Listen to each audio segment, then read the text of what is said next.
Hello, Vol Nation. Welcome to another episode of Believe in Tennessee Football. I'm your host, as always, Kyler Kerbyson, joined with Reed Bacon. We got a good one today, man. We're talking recruiting. We're talking some commits we just got. The big one being Addison Nichols. Super excited about that guy. Talking about a practice we're going to be coming to next week, August 14th. We're going to get to go to practice and get some good podcasts out of that and give you guys a good insight into what this Heupel team looks like. So super excited for that. Let's jump into it. By the game. Snap. The kick is in the air, and the kick this time is no, sir-ree. No, sir-ree. Final score, Tennessee 20, Florida 17. Pandemonium reigns. Loads up, fires long for the end zone. The pass is going to be caught by Tennessee. Tennessee wins! It's by Tennessee, Jawan Jennings. Jennings makes the catch in the end zone on the Hail Mary. Down at the 35, to the 40, to the 45, to the 50, to the 45, to the 40, to the 35, 30, 25, 20, 15, 10, 5. What did he do? All he did was score. Joey Pence, touchdown on play number 1. All right, so before we jump into the podcast, got to shout out our presenting sponsor, as always, betonline.ag. You know it. I've said it every podcast. It's the place to go for any of your betting on any sport, anything out there. They got all the news, the stats, the odds that you were looking for. Heck, they got stuff on gold medal things that are going on in the Olympics, baseball that's in full swing, golf, everything. So if you're looking to bet on anything, that's the place to go. So sign up online or use your mobile device and get a 50% welcome bonus on your first deposit. So that's betonline.ag. So before the next tip-off, face-off, or pitch, head on over to betonline.ag today. BetOnline, your online sportsbook experts. All right, welcome in, everybody. As you could tell from the intro, this is a little different venue here. I had to switch it up. This is actually my apartment here in Nashville, but still going to have a great time. Got Reed over Zoom. How we doing, buddy? How's your weekend been so far? Hey, Big Studley. First off, I like the backdrop. You're up in your penthouse suite there in downtown Nashville. Yeah, we can call it a suite. It's only about 850 square feet, so it's not that nice. It's still dope. It's still dope that it's downtown Nashville. It's going to be a cool experience to live in the city for a little bit. But no, the backdrop looks good. I'm doing well. Been a good week, good weekend. Nice church, mass service this morning. So I'm fired up. I'm ready to talk with you about some stuff. And then I'm really excited for next week, us going to practice and bring the viewers what they actually want. Yes. So we have scheduled to go to the August 14th practice, which is next Saturday. Early morning practice, we're going to record directly after. We'll probably have 2 podcasts worth of stuff to talk about. So you guys will, get the inside scoop on what is at practice, who's doing well, who's not doing well, how the coaches are, teaching these guys, all that kind of stuff. So definitely the next 2 podcasts are going to be huge podcasts. All right. Got to shout out a new sponsor, Balance 7. So it is a pH balancing alkaline supplement that, just helps boost your energy, helps keep you hydrated, all that kind of stuff. It's, something that you can really use when you're working out, when you're trying to get healthy. So it's perfect. It's awesome. So cool thing is we've got a promotion running with Balance 7 right now, where if you go to their website, balance7.com, and use the code BELIEVE, BLEAV, at checkout, you'll receive a free 4-ounce bottle of My Smooth Skin with any purchase of Balance 7 products. That product retails for $13.99, so I'd say it's worth it. Again, head to balance7.com and use the code BELIEVE, BLEAV, at checkout and get in on the promotion. I know I will. Before we get into what we planned on talking about today, I wanted to bring up something. Last podcast we talked about Nolan coming to East Tennessee, going to the Powell Panthers, and being there, and you were upset about him not going to Catholic and very much worried about him, being to East Tennessee, all that stuff. I got a lineman from Catholic I used to train, and shout out Devin Lively if you're watching. He DM'd me on Instagram. He goes, "I caught your podcast last week. Has your friend forgot what Catholic offensive linemen do? We can block Nolan. Tell him better put some respect on your name. On our name. No disrespect to you. We love you." Hey, let's go, boy. That's what I like to hear. Just be fired up on this Sunday, baby. Yeah, that's right. First off, I don't know this kid. That does legit get me juiced up. I love it. Hey, that is why I love Catholic. That is why when I moved to Knoxville and I started going to Sacred Heart, my parents gave me 3 schools. I remember it. They looked at Webb, they looked at CAK, and they looked at Catholic, and or Sacred Heart, excuse me. And for whatever reason, I remember being a younger kid. It was like a VHS video, and they literally put it in. It's like the little school thing, and I just said Sacred Heart, and I said that's where I wanted to go. And so being a Sacred Heart kid, going to Knoxville Catholic games, we look up to that so much. And the one thing that I loved about Catholic so freaking much is it's just a bunch of guys who private school kids, wear the uniforms. I got the nice Catholic boy comb over, it's we don't talk much. And it's just the church boys. And then we just went out there and just blasted folks. And that's what I love about. We don't have to talk junk. We don't have to talk smack. You just hear the bagpipes playing. You hear our cleats clicking as we're walking out, and then we drum you by 60. And it's see you later. Thanks for showing up. And I'm saying before I got there, that's just what they did. That's why I loved it. And then I got there. We had our three great years with Mark Pemberton.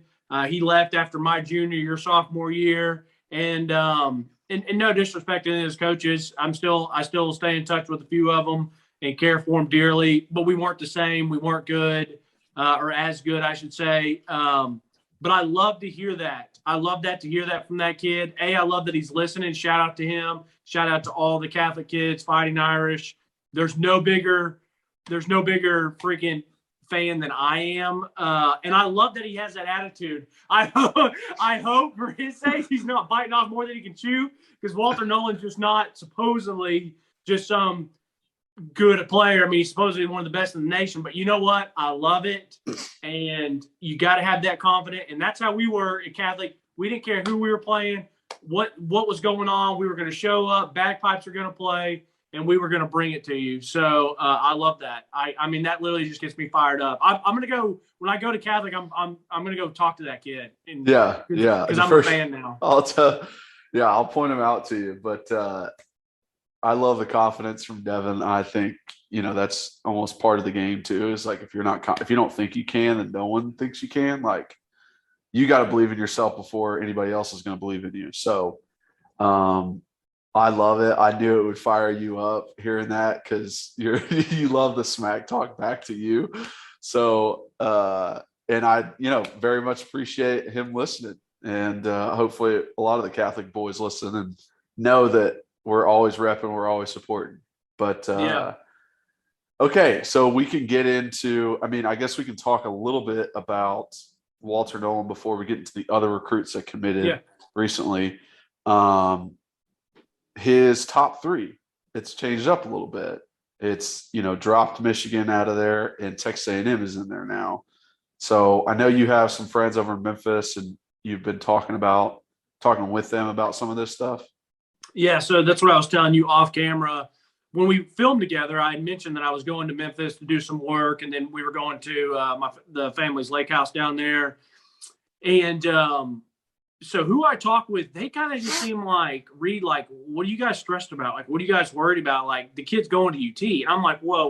I was like, first off, he didn't have us in his top 8 or his top 5. And, you know, and he doesn't seem like all about it. And they're like, Reed, like, Marlon Walls has been his coach for almost since, like, middle school. Like, he's gone to the high schools that he's gone to because of Marlon Walls. Like, Marlon's been preaching UT all this time. He's very close with them. Like, they basically acted like I was being a clown for even thinking or worried that he's not going there. And then they're like, now he's in Knoxville. Like, they're going to be shocked if he doesn't end up at UT.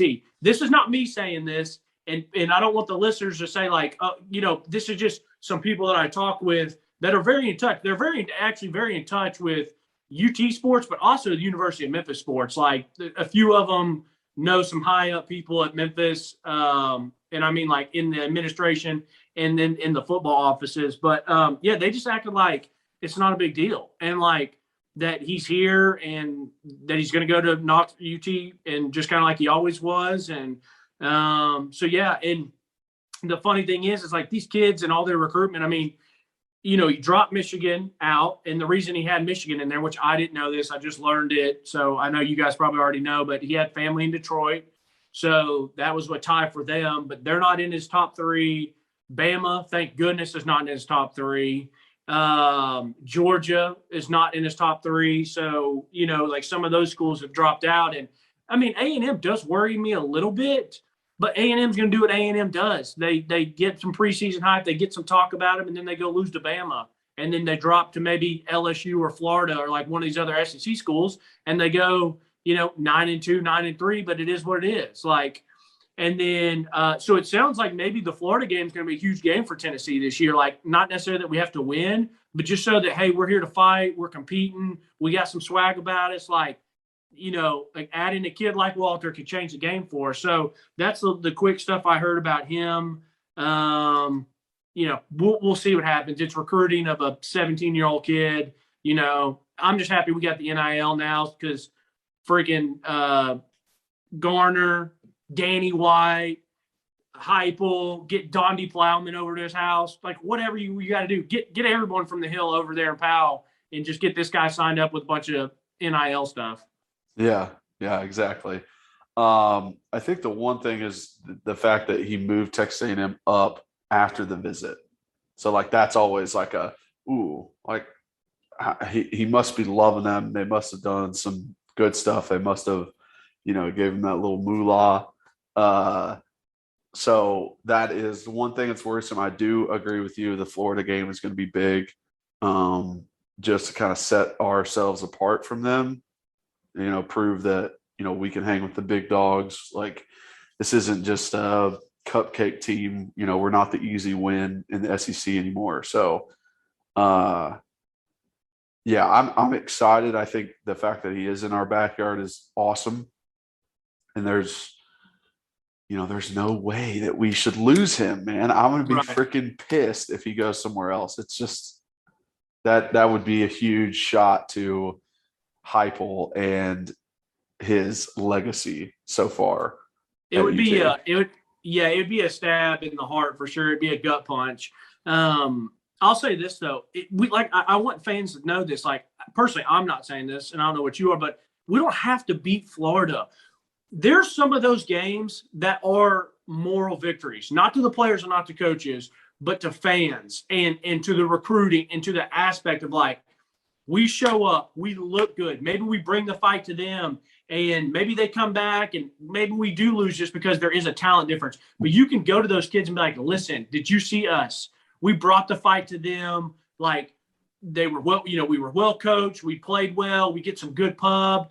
Everyone's kind of talking about Tennessee, you know, ESPN, media outlets, all these other, like, dude, hey, Tennessee is basically just like Ole Miss was last year when they went down to Bama and they hung 40 on Bama. They lost the game, but people that talk about Ole Miss losing the game, they talked about what they did to Bama. And they still lost, but they won in the same sentence because they got all that pub. That's a game I'm talking about. We can still lose by 10, but just, hey, Heupel's got this thing going on the right train, because then you parlay that momentum into getting a kid like him and saying, Walter, if you come here, you can change this for us type deal. But that's what I was saying about that. Yeah. So, yeah, I agree. All right, so there's an injury that we need to kind of go ahead and hit on. With the MRI is not back yet, but just probably something that we need to touch on for the O-line. Yeah, I think it's Kajan Calbert, and it really sucks. You say you think it. That's how you say his name. Not you think that's who was injured. No. Yeah, that's his first name is always a little tough. Right. But it really just sucks because he could have added very good depth. I didn't see him necessarily as a starter. I was seeing Darnell Wright and Dane Davis as our two tackles. But there's always stuff that happens in the season where an ankle gets rolled up, somebody messes up a shoulder, where you got to have people step in, and he would have been great for that. I mean, he added really good depth for us at the offensive line. Now, like we said, we don't know what the MRI says yet. He could be okay. He could be out for just a little bit. It is a bicep, which, I mean, is pretty important for an offensive lineman. But you just hate to see it. I actually met him in high school when he was getting recruited, and he was thinking about places to go. And he was kind of in between like us and LSU. And, I remember telling him, and I've told a lot of recruits this, like, pick a place based off the atmosphere, based off the fan base, based off of the guys in your class, if you're connected with them, the education, the conference, things like that. Don't pick a place based off of a coach. And not to diminish any coach, not to put down any coach, but you just never know about the coaches. You never know if they're going to be there the whole time you're there. You never know, when they're going to leave. So pick it off of stuff that is going to stay. Education, atmosphere, fan base, some of the guys coming in your class, like, that's how you know that you love that place. If you love those things about it, that's how you know that's the place for you, not if have a great relationship with the coach. So I told him that too. I was like, don't pick a place. Like, I love Coach Jones. That's who was there when, he was getting recruited. I was like, I love Coach Jones, but do not pick Tennessee because of Coach Jones. Don't pick LSU because of their coach they have. Pick a place based off everything else, because you never know about the coaches. And, he came to Tennessee, probably hasn't had the career that he wanted, hasn't gotten as many starts as he'd like and playing time as he wants. But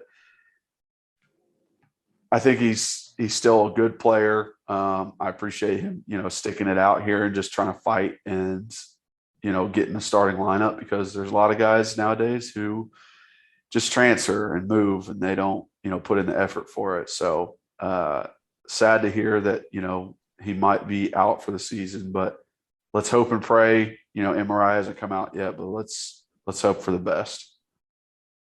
Yeah, I'm going to echo some of that same stuff. I loved all that you said. I really just feel bad for him. First and foremost, when football season starts back, I really do. Like, I'm not just saying this. Like, there are times in my prayers that I'm like, Lord, just like middle school, high school, college, NFL, just keep these guys healthy. Like, obviously, I don't want any serious. Like, I hope no one has to have like some serious where it's neck injury or back injury or something like that, where they can't, it could paralyze them. I mean, I never was scared of playing football ever. Like, I wasn't. You can't play scared. Like, when the lights kicked on, like, I was just fired up and ready to go and be there. But the only ever thing in the back of my mind randomly would maybe like be like paralyzed. Like, you would always hear one or two of those stories, and they're terrible. But I'm happy you say that, because I just feel bad for this kid. And I feel bad for all those guys that have put in all the work throughout this offseason. And then they get to the season and they're going through camp and they have something like this. It just stinks. It really does. Like, I don't like those fans. Like, I honestly can't stand just the ignorant loser fans who celebrate when someone else gets hurt on another team. Yeah. And you know what I mean? Now, if I'm watching a game and when Greg Emerson tackled Tua Tagovailoa, and I'm like, whoa, now, hold up. That ankle's hurting him a little bit. He might not be coming back in. I'm like, bro, I hope Tua's okay. Like, I hope he's okay. But if he's not in this game any longer, like, like, I wasn't cheering it that he was so. I was literally like, he's on the ground. Like, I hope he's okay.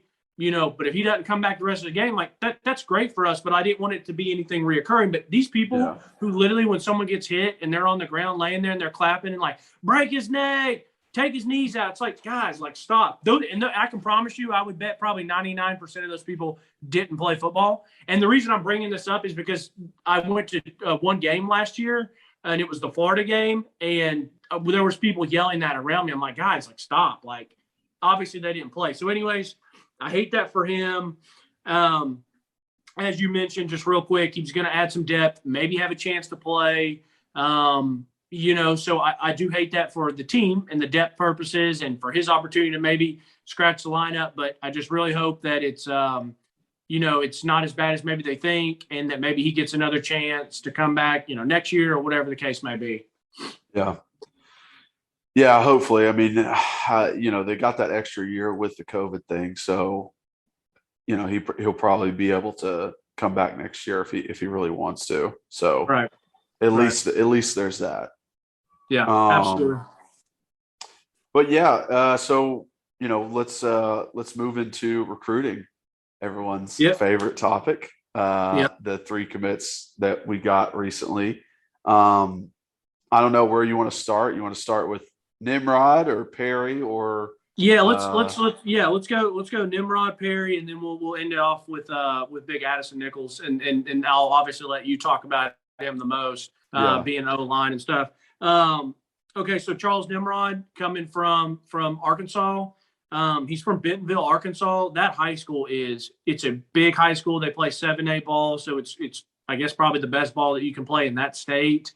The stadium itself just looks awesome. It kind of reminds you of like a Texas style, not as big. And I'm not saying I know how good the actual football is, but it's a big school and the stadium looks dope. And these people take their football serious.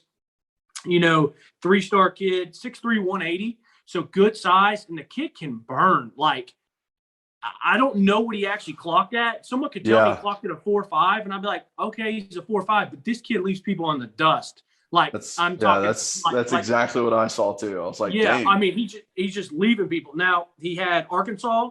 In Arkansas, like for us, it's so funny as UT fans, we're like, oh, Arkansas, they're Arkansas. But no, like they probably think the same about us. Arkansas fans like Tennessee, like who cares about Tennessee? It's Tennessee, it's whatever. But like we both like Sam Pittman a lot.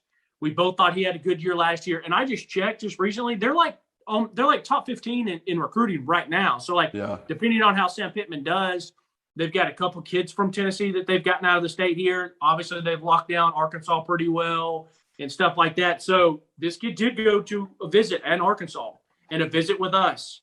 And he also had Kansas State and Michigan were his other bigger schools. I don't know if he'll get other ones as the year goes on, but to start his film off to see a kick return, and it was see ya, deuces, like he took off. And then I will say this, out of all the receivers that we've watched so far this year, and my man Squirrel that I really liked, and then some of the other ones that we've watched, like he did some of the he had some different routes in there. A lot of them were just deep ball or post, but I saw him hit a little stick nod, like it was a little like a little stop and go. That was a real nice play. He had a skinny post, deep slant, caught right in front of the safety and said, see ya. He had a real nice, kind of basically just an out route type deal. They do some cool routes down there, like some of the ones that I saw in just the 3 minutes I watched. At catch after, yards after catch. But I was pretty impressed. I really, really was. Like, the kid just looks like a pretty darn good player. Yeah. And, I agree with you about the speed. That was the first thing that jumped off is, holy crap, this guy's fast. And I'm glad that you brought up, it's a big school. It's 7A ball, because when you see speed on film with high school, you're going, okay, who's he playing against? Like, is everyone else just slow or is he fast? And that was like my first concern. Like, all right, are these guys good? Are these just like a bunch of jackwagons like Jimmy's and Joe's out there? Or like, are they really good players? Are they also getting recruited?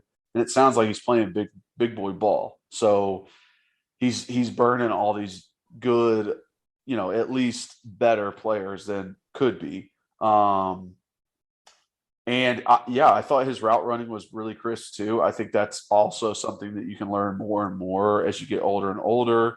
One thing that I just didn't like that I didn't get a chance to see it, not to say that he can't do it or whatever, was jump balls and finding the ball in the air, like going to the high point. There just wasn't opportunity for him to do that. Most of the time he was, 5 yards past the DB. So it's like, just put it in my pocket. I mean, that quarterback had some good balls to him. So, he was leading him because that's something that, some wide receivers just can't get down, like really getting the highest point of the ball to where you can grab that away from a corner trying to jump up and get it. You can, get that touchdown on the goal line. Like that kind of stuff is really important. And sometimes wide receivers don't have that. They're just maybe deep ball threats. If you can get it over my shoulder, then I'm good. Example of that is, Josh Malone. Josh is in the NFL. He's doing very well for himself, but like he was never the go up and get it guy. The high. He wasn't like Marquez Callaway or Juwan Jennings as of recently. Exactly. Yeah. Exactly. Yeah. And as fans, you can tell the difference, right? That it's not to say, one wide receiver is better than the other, but you can tell the difference. Marquez Callaway was amazing at finding the high point of the ball and going to get it. It's different ways to skin a cat. Yeah, but exactly. I know what you mean. Yeah, exactly. Well, I will say this, and this is funny because you and I maybe have seen different films. First off, those coaches at Bentonville, I thought did a really good job moving him around. He was outside, he was inside. They'd bring him in motion. One time they had him in the slot and just hit him with like one of those. It was almost like a quick tight end dump, but he was at the slot, and it was the defense brought a guy, whether it was strong safety or outside linebacker, and split the difference. And they literally said Height kind of like almost maybe faked something and just dumped it. But then they did have another one where he was in the slot and just did a real skinny post, and he did go up and catch it in between two guys on the goal line. It looked like he even I remember that. He took a hit.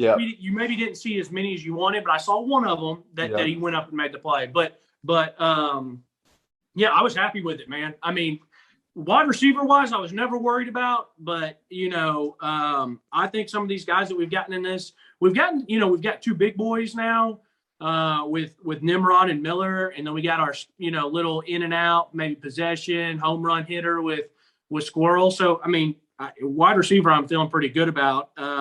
Anything else that you wanted to hit on him before we went to Perry, or? No, I think we hit it all. I think he can be a good player for us. I like that he is 6'3".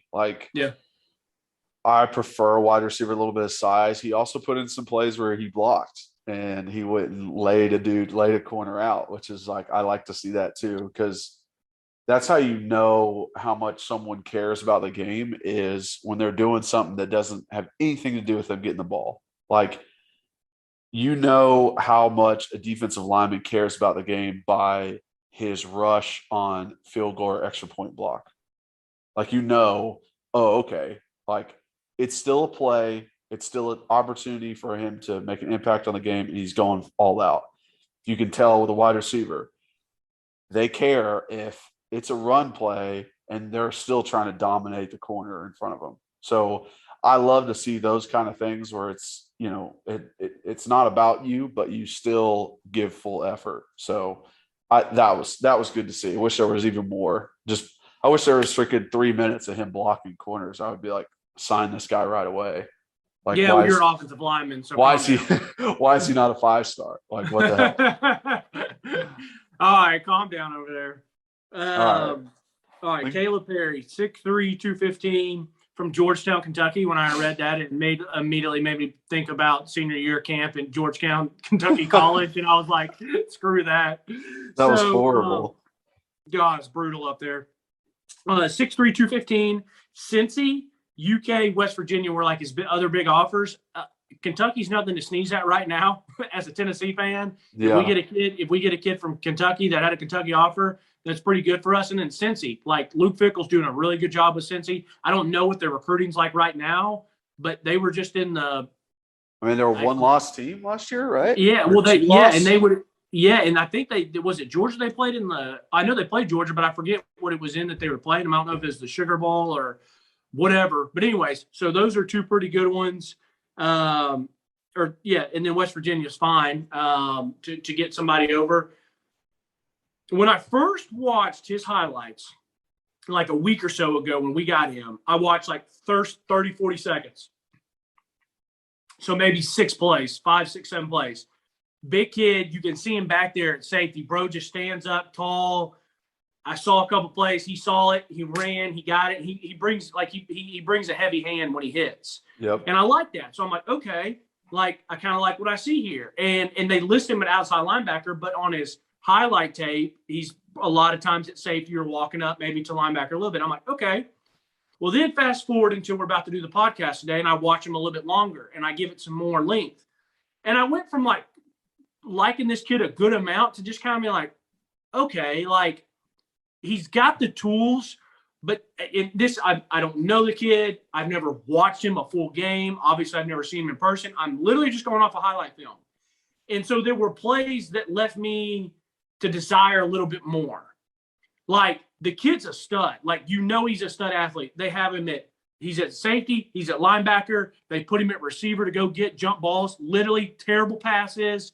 The quarterback's getting drilled. He's just throwing them up there. He goes up and makes some really nice jump balls. Hell, on one of them, he had to come back to the ball, catch it, jump ball, and still took it like 40 yards. He moves well. He's a good athlete. He runs well. He played running back stuff. I swear to you, I had to watch it 3 times. I think they put him at quarterback. They did. They ran the option with him. Yeah, a little fake a midline option. He housed it for like 80 yards. And so, like, I don't know the competition of high school he's playing, but, like, dude's definitely one of the best players on the field, if not the best player. And it's almost sometimes like he's just lackadaisical about it because he's just better than everybody. But so I'm very impressed with him. But what left me a little bit to desire was just some of the lackadaisical. Like, there was one play where he was they kind of had him walked up, so maybe outside linebacker to the left, and they threw just like a hitch route out to the one receiver on his side, and he kind of like runs out there decently fast, and then like when he gets there, he kind of brings the wood, but like I wanted to see him foot in the ground, go out there and try to blast this guy like into no man's land, and then he does a really sneaky good job of finding his way through traffic. Like at safety, he's just standing up tall, and he's kind of just maneuvering his way through stuff. Like he's not just shooting. He's not just shot out of a cannon. No. Like he's not shot out of a cannon. He kind of, and it's great. Like that's an art almost as a player to kind of be able to get through traffic and be a way to get off blocks and kind of, so he does that well. But like, I just sometimes, like when he gets there, he hits pretty hard, but sometimes I just want to see him go and just annihilate somebody. And just, so I don't know, like I liked him, but some of it just made me want to feel a little bit more to be desired. Yeah, I completely agree with you. I think it's when I was watching it and watching him on defense, and coming from the safety position is different than linebacker because you're not getting the first wave of offensive linemen blocking you. Like they're paying attention to the down linemen and linebackers. They're really not paying attention to the safety unless they, dump or unless they get out and they don't have anybody to block. It was him trying to be patient with it. That's how I viewed it, as, okay, let me wait, almost sneak through the bodies that are there. And then, last 5 yards is when he turns on a little bit of speed and goes to make the tackle, puts a little bit more in it. Now that can be good in some instances. There are times where, we started blocking linebackers differently on counter and power plays. As the front side guard and tackle, you block down to the backside linebacker, and the ball's coming right behind your butt. There were times linebackers started to, over pursue. They started to take off to the other side, the backside linebacker going, oh, the ball's coming over here. They would over pursue, and it was the way we were blocking it was like we almost stopped them from over pursuing and put them in the hole. So we changed it up where we're aiming for a different number on them. So it's like, let them over pursue, push them out even further because the ball's coming right downhill. So that can be an issue in over pursuing. He doesn't have that. He's not pursuing on anything. He's very, very patient. He's not, he's not going to get juked out by anybody. He's going to play, head across, backside number, and understand where they're at.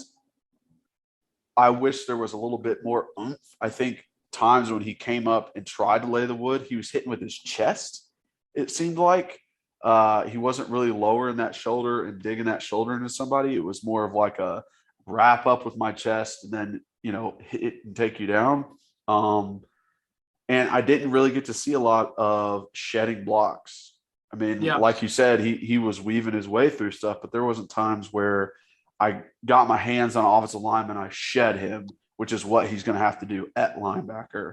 Or, sticking a long arm in that chest of an offensive lineman, keeping his gap, keep gap integrity, because those are the big things for linebackers. Is you're going against guys that are a lot bigger than you. If you're able to, hold on to that A gap and not let anybody in that A gap make the ball bounce to the B or the C, someone else's gap, or if it does come to you, you make the tackle in the A gap. That's what's important.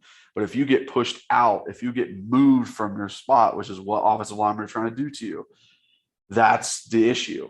So if you're trying to play the jump around and you jump around and move out of your spot and then the ball just goes right by, that's a bad thing. So I wish I could have seen that from him. I think he just didn't have enough film at linebacker. Now, that was junior year. So knowing that he's going to play linebacker at the next level, who knows if he doesn't ask, hey, can I play more linebacker this year as a senior?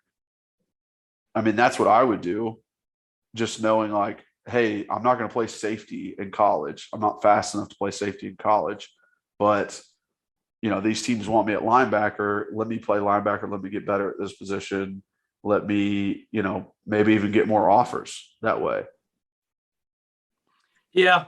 That one's tough because he wants to do the best that he can for his school, and those coaches are trying to use him in the best, in the best way to win. That high school is trying to win and stuff like that.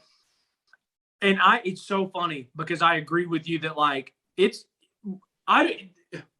doesn't matter how you get around a block as long as you just get around the block. Don't let you get your hands on me. And it's so funny because like, yes, I get it. Hit the jokes. I'm not trying to compare myself. I'm just talking from when I did play. Like, I'm nowhere to this kid's caliber. But there were times where when I was playing linebacker as a small, like decently smaller guy in high school, I wasn't a 220 linebacker. There were times where I knew I needed to take on the block. Like that's your responsibility. I'm taking on the block to free somebody else up.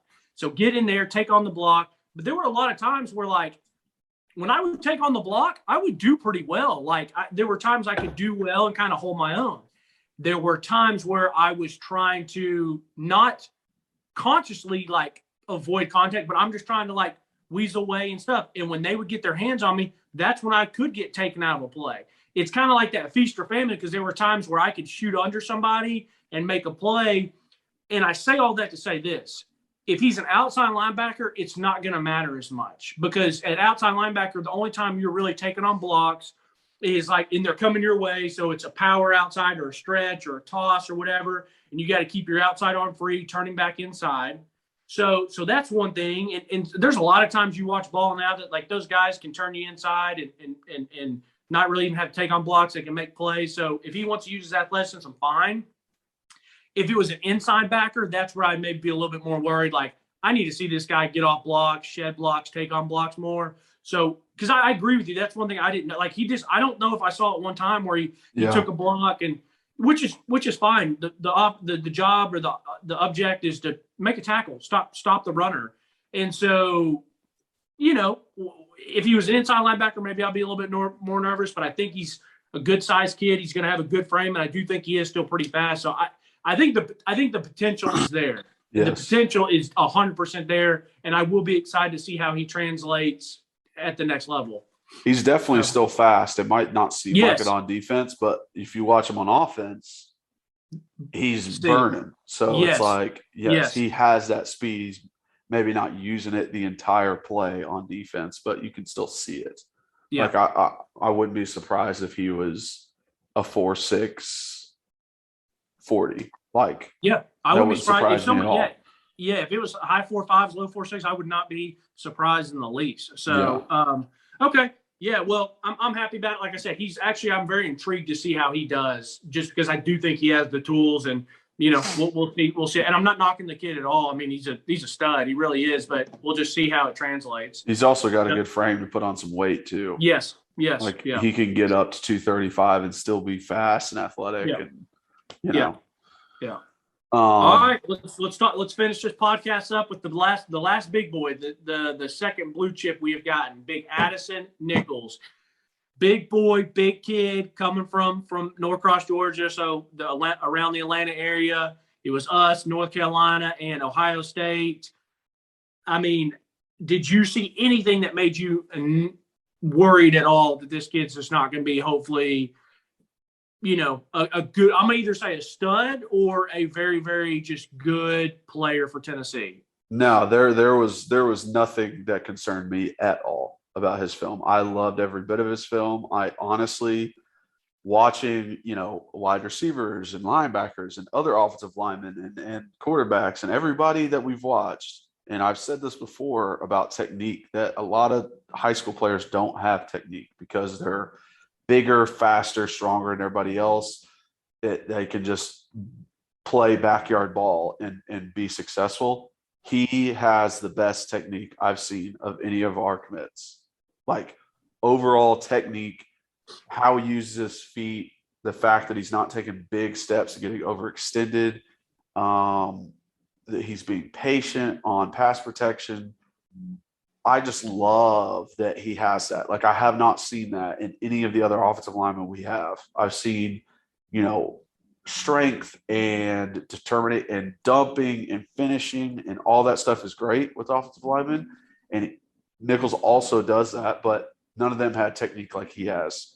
So it's just that's what makes him an even higher recruit. That's why he's rated higher than these other guys, is he has techniques that go along with his mean streak. I like some of the stuff that you see is, instead of, trying to torque a guy, right, as you're running downfield, say you're blocking a linebacker or a corner and the ball's outside of you and the guy's inside of you, and you're trying to prevent him from getting to the ball, what you need to do is just keep running and stay on that side of the guy. A lot of times offensive linemen, guys will try and like flip their hips around and try and torque or try and, go against the grain. And in college, that's not going to work because that guy's more athletic than you. He's also stronger than you're used to. Like, you're used to blocking little white dudes running at safety. Like, he's stronger than you're used to. If he somehow gets past your hands, you're done because you already flipped your hips. There's no way you can block him anymore, and he's going to go make the tackle. So what you need to do is just continue to run, continue to stay on that side of the guy and cut him off. And Nichols was doing that.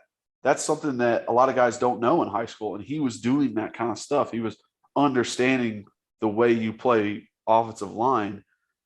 So I just love to see it. I think there were times where his hands weren't inside as much as I'd like. He was grabbing the outside shoulders.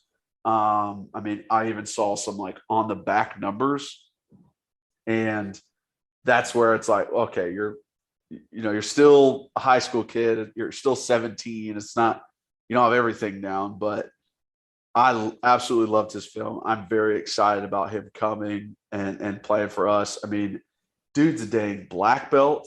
He's a 3.7 GPA.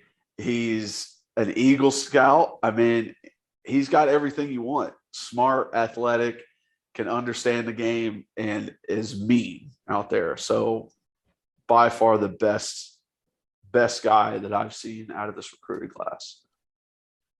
So it's really funny that we talked about Catholic at the start of this, because when I saw this guy, and you see his like Twitter picture, and he's got the big smile, he's got the cowboy hat, and I saw some interviews with him, and I'm like, dude, this kid is prototypical Catholic kid. Yeah. Like, just like kind of goofy looking, just like don't judge a book by its cover, just like probably like a good wholesome guy, good country boy. Correct. And that's what I was going to say is he did kind of remind me a little bit of you in watching the film and just like seeing him. I've never talked with him. I've just heard him from interviews. And you just, like I jokingly say, like, and this is how I felt, but like, you know me, and maybe some of the listeners are getting to know me a little bit more, but like, I'm a goofball, always laughing, always joking, but I do get really fired up. I get really excited. And for me, I love the fact that I look like the way I do. In high school, I had the longer, swoopy, hair, kind of look like a preppy, whatever. And I like that because then, and I don't want the people to think that like I'm just coming up with this out of nowhere. Like people talk like in high school or, even when I was in college and people would say stuff like, and I'd be like, okay, we'll wait. And then when I would pull that helmet down and I would be inside that helmet, I felt like, I'm like, okay, it's go time. And that's what I love about this kid. It's just like, oh, big Addison Nichols, how's it going? Just over here doing my black belt and my Eagle Scout stuff. And then it's like, no, when he gets on Friday night, it's like, he's going to dump you. And next play, he's going to drive you and dump you again. And then he's going to be patient. And you're going to think you're going to get around and pop, stab, hold. And you're stonewalled. And he's probably just looking at you, just smiling or like, because he just knows he's got you. And I love that crap. And so it reminded me, like I said, funny that we talked about Catholic earlier, like just remind me of like a Knoxville Catholic kid, like, at least I can't really speak to how they are now, but like when we were there, just like, judge a book by its cover, bro. But we're going to show up and you're probably not going to like what you get. Yeah. And but anyways, I like you said, I saw good feet. I saw good attitude. I did see a couple of those on the hands on the outside, but like whatever, like no one's perfect. And I just love that he's from Georgia. This felt like a guy Heupel had to freaking get, and they got him. So, he could show up and be a bust. But you know what? At this time, we got him, and the momentum keeps going, and maybe that helps us get other guys. You know what I'm saying? So I was pumped about it. I liked it. It was great to hear. It kind of made sense that his grandparents live in Knoxville, so he's been coming here and traveling here. So he knows Knoxville. He knows everything here. And it sounds like, that was a way to, he took 3 visits to Georgia, and they weren't even in his top 3. So I love that. Like I really, really do love that. It was kind of like when they came up here and stole Cade. We got Cade back, but it kind of felt that way. Yeah. So I'm happy that we got him. But yeah, I loved it. I liked everything I saw, and I think hopefully he can be a springboard. And the other thing is too, no offense to all these other great players, but I love the fact that our other blue chip guy is a lineman.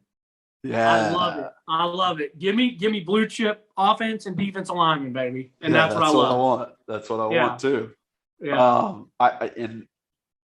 I don't think there's going to be any possible way he's a bust. I know. But I was just, I know. No, I know you're saying that, but like, I just want to reassure the fans, like this guy is going to start for us, be a very good player for us. I can see all SEC in his future, like those kind of things based off of the film I watched. Yes. But also just like the fact that he is just a down to earth country boy who is really smart, who is very disciplined, and just like puts a lot of effort in. Like those kind of things have nothing to do with football, but will make him very, very successful as a player. Like the determination and the due diligence to become an Eagle Scout, to get a black belt, like those are very difficult things to do. And he's done both. And it's like the amount of discipline he has, there's never going to be an issue with him. There's not going to be like off the field crap that he's doing. Like that's what I'm excited about and he can be a leader in the offensive line room big time.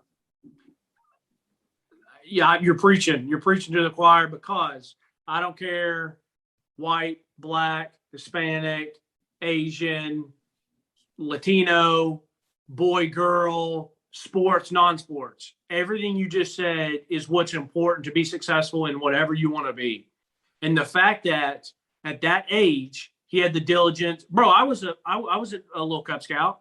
I was just a little Cub, and then I did Boy Scouts. And you know what? By 3rd or 4th grade, I was like, boo, I'm done with this. Like, Yeah. I had my fun. I enjoyed some of the guys. We took some cool little like camping trips and stuff. It was great. But by that time I was like, all right, I'm ready to go do sports. I'm ready to go do other things. So the fact that he stuck with it. And then, I don't know anything about karate or jiu-jitsu or any of those type of things. But the little that I do know, it's very about balance. It's about, being under control, discipline, and all those things just make you a good human, let alone, help you be successful in whatever you're doing. But like you said, as a football player, they should really, really help. This kid should definitely come in, know how to work, and know how to be a player. And if he does it right and has some good fortune and plays well, I mean, you would think he'd come here, play for 3 or 4 years, have a nice career, make some NIL money, and then get a shot in the NFL. You know what I mean? So Yeah.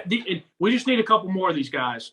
We need a couple more on the offensive line, maybe 1 or 2 on the defensive line, maybe 1 on at linebacker. Yeah, I mean, we've got 4 offensive linemen in this class right now. So, I mean, I like that. It's not going to be a Dooley situation where he signs 0. And like you said the other podcast, 9 DBs.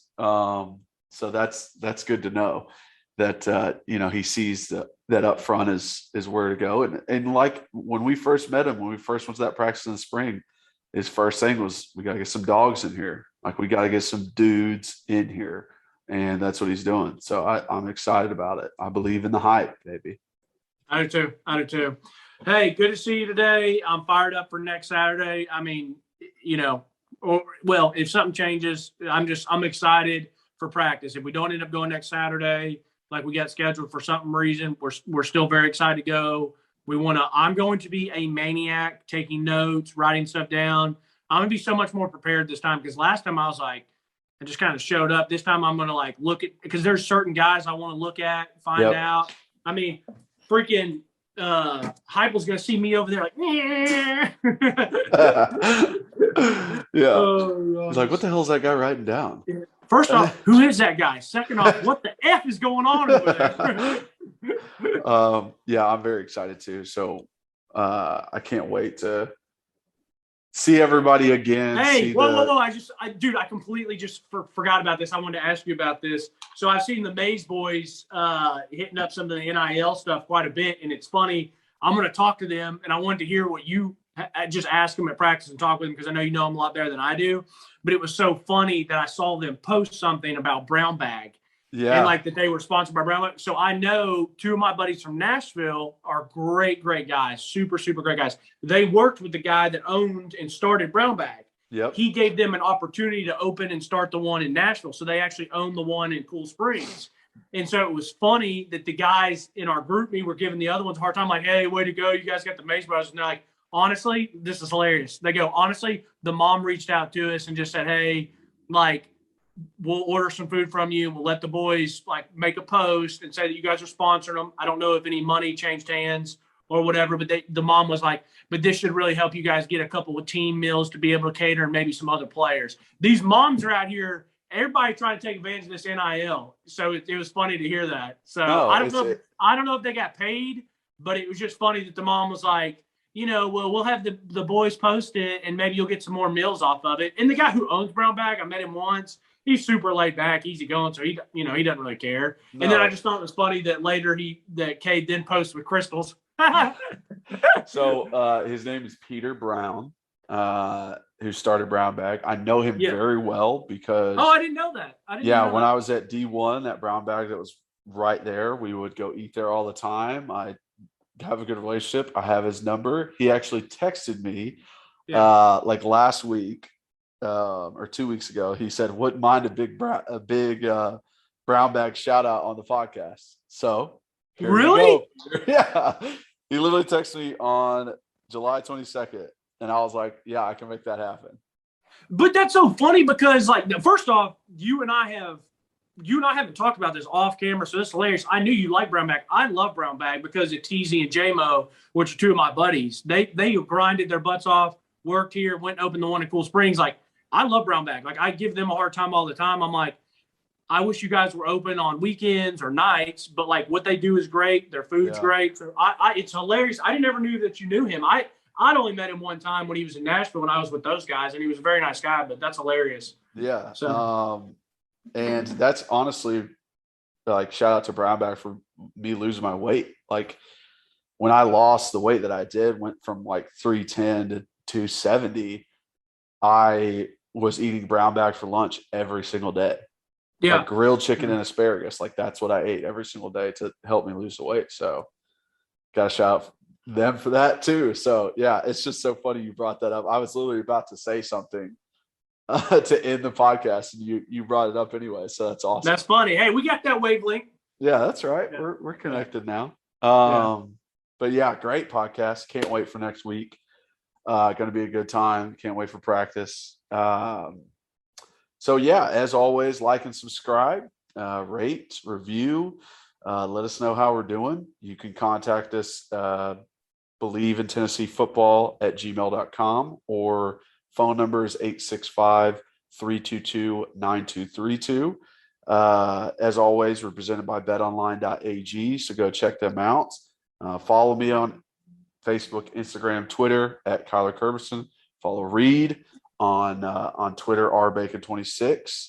And yeah, we just appreciate you guys, watching, listening, and tell everybody about us. Let us know what we got going on. As always, go Vols.